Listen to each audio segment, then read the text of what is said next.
Hello everyone, আশা করি সবাই খুব ভালো আছেন। আমিও খুব ভালো আছি। নতুন বছরের অনেক অনেক শুভেচ্ছা সবাইকে। আর নতুন বছরের এই প্রথম দিনে আমরা রেডি হয়ে বেড়াতে বেরিয়ে পড়েছি। সকাল তখন প্রায় 6:30 মতন বাজে, আমরা রেডি হয়ে বেরিয়েছি। আর শুধুমাত্র আমরা একা নয়, রাজাদা, মাম্পি বৌদি, তাদের ফ্যামিলিও আমাদের সাথে যাচ্ছে। তাদের সাথে অবশ্যই পরিচয় করিয়ে দেবো। আর আমরা যাচ্ছি হচ্ছে রাজারাপ্পা ছিন্নমস্তা মায়ের মন্দির দর্শন করতে, যেটা ঝাড়খণ্ডে অবস্থিত। আর জামশেদপুর থেকে প্রায় 3.5 ঘন্টা মতন সময় লাগে যেতে ওখানে, তাই অনেকটাই সকালবেলা বেরিয়েছি।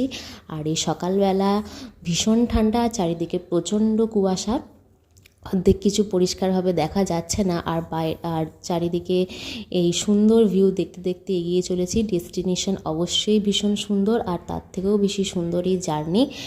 পাহাড়ের মাঝখান দিয়ে এই রাস্তা দিয়ে যাওয়ার অনুভূতিটাই আলাদা। আর এই ভিউ দেখতে দেখতে, গল্প করতে করতে, ভিডিও করতে করতে এগিয়ে চলেছি। এইদিকে আমার কর্তা ড্রাইভ করছে আর আমরা পেছনে বসে আছি। গল্প গুজব এই সমস্ত চলছে, ভিডিও করাও চলছে। আর এদিকে যেতে যেতে রাস্তায় একটা মা কালীর মন্দির দেখতে পেলাম, যেটা দর্শন করার জন্য দাঁড়িয়েছিলাম। আর মন্দিরের চারপাশের ভিউটা জাস্ট একবার দেখে নিন। পাহাড়ের ওপরে কুয়াশাচ্ছন্ন আর হালকা রোদের আভাস, দারুণ লাগছে। পুরো ভিডিওটা বা পুরো জার্নিটা একটা ভিডিওর মধ্যে কভার করা তো সম্ভব নয়, সেই জন্য অনেকগুলো ভিডিও পার্টে পার্টে আসবে, দেখতে থাকুন। আর ততক্ষণের জন্য ভালো থাকুন, টাটা।